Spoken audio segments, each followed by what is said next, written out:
Audio Jungle. Audio Jungle.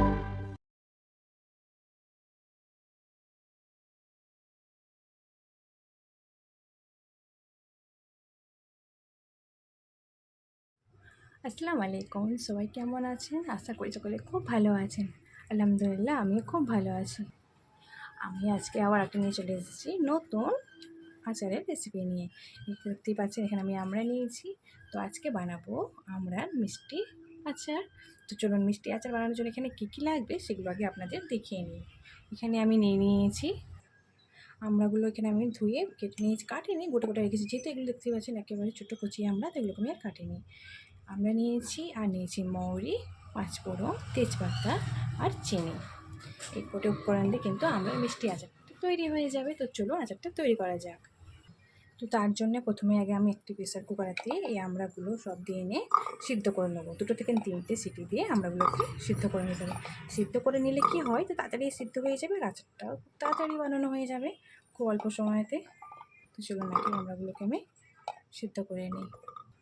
দিয়ে নেবো একটু এর মধ্যে অল্প পরিমাণে জলটা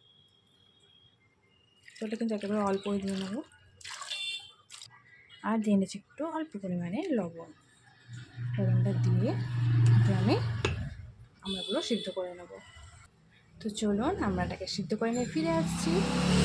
তো দেখুন এখানে কিন্তু আমি আমড়াটা সিদ্ধ করে নিয়ে ফিরে এসেছি। আর দেখুন আমড়া কিন্তু এখানে একেবারে সিদ্ধ হয়ে গেছে। তো এই আমড়াটা আমি একটু পেস্ট মতন বানিয়ে নেব। তো কীভাবে পেস্টটা বানাচ্ছি দেখতে থাকুন। এখানে তো আমি একটা বোল নিয়েছি আর এটা নিয়েছি চাটনির মতন। তো এর মাধ্যমে এই সিদ্ধ আমগুলো এর মধ্যে আমি দিয়ে নিচ্ছি। আগে দিয়ে নিয়ে একটু চামচেভাবে একটু প্রেশার দিয়ে এর যে রসগুলো আছে আমি বের করে নেবো। আর আমরা যে ছিপাগুলো থাকবে সেগুলো আমি কিন্তু ফেলে নেবো না। ওগুলো আচারের জন্য আমি জাস্ট এর গ্রেভিগুলো ব্যবহার করব। তো এইভাবে আমি পেস্টটা বানিয়ে নেব। তো দেখুন এখানে কিন্তু আমরা এই পেস্টটা তৈরি হয়ে গেছে। তো চলুন এবারে আচারটা তৈরি করে নেওয়া যাক। এখন এখানে আমি কড়াইটা গরম করতে দিয়ে নিয়েছি। তো এবার দিয়ে দেবো একটু তেল।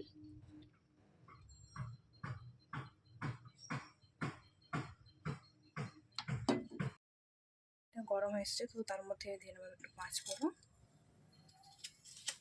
তেজপাতা আর একটু শুকনো লঙ্কা। ভালোভাবে এটা ভেজে নেবো ফোড়নটা। আর দিয়ে নিচ্ছি একটু মৌরি। এখানে পাঁচফোড়নটা ভাজা হয়েছে। তো চলুন এবারে কিন্তু এর মধ্যে আমি এই আমড়ার পেস্টটা দিয়ে নেব।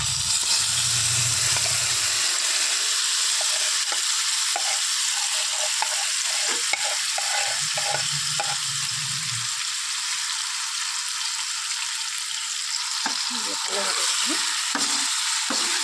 এখানে মিক্স করে নেব।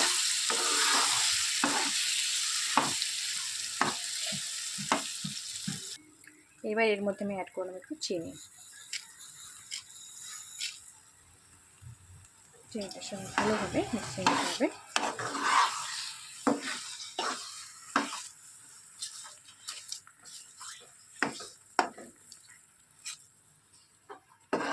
আচারটাকে কিন্তু এইভাবে কন্টিনিউ নাড়তে থাকতে হবে, নাহলে কিন্তু তলায় পুড়ে যেতে পারে। আর এর আচারটা বানানোর সময় কিন্তু গ্যাসের ফ্লেম মিডিয়াম ফ্লেমে রেখে এটা বানাতে হবে। আচারটা ভালো হবে। আপনাদেরকে যদি এই আচার রেসিপিটা ভালো লেগে থাকে তো আপনারা চাইলে বাড়িতে বানিয়ে এভাবে দেখতে পারেন। যারা এই আচার খেতে ভালোবাসে না আমরা, তারাও খাবে। সবথেকে বড় কথা, যতক্ষণ না আপনি বলছেন এটা কিসের আচার, সে তো জানতেই পারবে না সে কিসের আচার খাচ্ছে এটা। আর এই আচার খেতে কিন্তু খেতেও ভালো হয়। আর এইভাবে বানিয়ে আপনি বছরের মতন স্টকে রাখতে পারেন। তো দেখুন এখানে কিন্তু আমরা এই আচারটা আমার তৈরি হয়ে এসেছে। তো চলুন আচারটাকে একটু ঠান্ডা করে নিয়ে আমি সার্ভ করে ফিরে আসছি। দেখুন এখানে একেবারে রেডি করে নিয়ে চলে এসেছি কাঁচা আমড়ার মিষ্টি আচার। তো আপনাদেরকে এই রেসিপিটা কেমন লাগলো প্লিজ কমেন্ট করে জানাতে ভুলবেন না। আর আপনি যদি আমার চ্যানেলে নতুন হয়ে থাকেন তো চ্যানেলটাকে প্লিজ সাবস্ক্রাইব করে নেওয়ার পাশে থাকবেন। তো আজকের মতন ভিডিওটা এখানেই শেষ করছি। দেখা হবে আবার কোনো নতুন ভিডিও নিয়ে। তো আজকের মতন টাটা, বাই, আল্লাহ হাফেজ।